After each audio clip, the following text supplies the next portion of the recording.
Olá, querido, bom dia. Tudo bem? Aqui é o Cristiano, seu professor de Química do Colégio Novo Horizonte. Nós estamos retomando nossas atividades depois da avaliação e vamos começar a falar sobre as concentrações de soluções. Nós vimos são misturas homogêneas em que intercorre a relação entre soluto e solvente.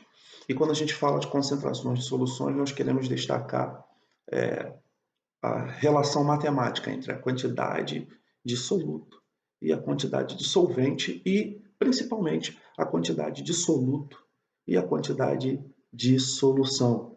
Quanto de soluto há em uma determinada solução. Esse conceito, a gente vai fazer alguns cálculos, obviamente, mas esse conceito traz a ideia, por exemplo, de dose. A gente compra um remédio que tem lá 500 miligramas. Aquilo é uma medida de quanto há do princípio ativo naquele remédio. Tá? Qual é a quantidade do princípio ativo do componente do remédio que faz a diferença medicamentosa. Então, é um conceito, sim, importante. Quando você tem que tomar soro, o soro é uma solução, o soro fisiológico, tem uma certa quantidade do soluto e essa quantidade tem que ser precisa, né? Para que configure que é o soro fisiológico e aquilo faça a diferença, tenha o resultado esperado quando é aplicado no ser humano, ok? Então, uma concentração, saber a concentração de um princípio ativo, de um medicamento é muito importante.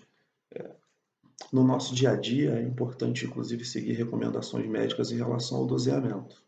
Existe uma diferença bem pequena entre um certo remédio virar veneno e o contrário também. Então é preciso ser atento a isso. Né? Então, concentração de soluções, relação entre soluto, solução, soluto solvente, soluto solução.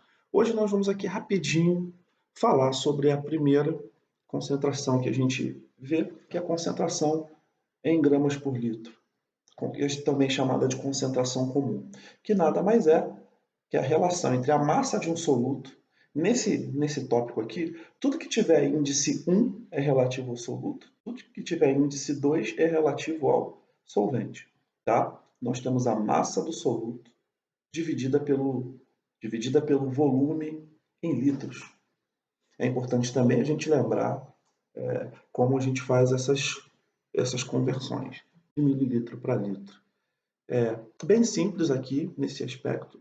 Coloquei uma questãozinha aqui para a gente poder treinar, falando o seguinte, preste atenção na redação da questão. Qual a concentração de uma solução em que 40 gramas de um soluto são dissolvidos em solvente suficiente? Okay? Por que eu estou colocando dessa forma? Porque a fórmula diz que é o volume da solução. Eu coloquei uma quantidade de solvente. O volume da solução é composto pelo volume do solvente mais o volume do soluto. Então, o volume do solvente e o volume da solução não são necessariamente a mesma coisa. Tá? O volume da solução é composto por tudo que está lá, fazendo volume, ocupando espaço. Tá? Então, esses 40 gramas em solvente suficiente vão produzir um volume de 625 mililitros. Qual é a concentração? Os dados que eu tenho são a massa, o volume, perceba que eu peguei o volume, porque são mililitros, e na expressão matemática tem que ser gramas por litro. Dividi por 1000 e obtive esse valor aqui em litros. Okay? A sequência das questões é essa. Bem simples, bem tranquila, bem objetiva. Tá? Na nossa aula, a gente vai aprofundar, na nossa videoconferência, a gente vai aprofundar essas concepções. Tá bom? Um abraço.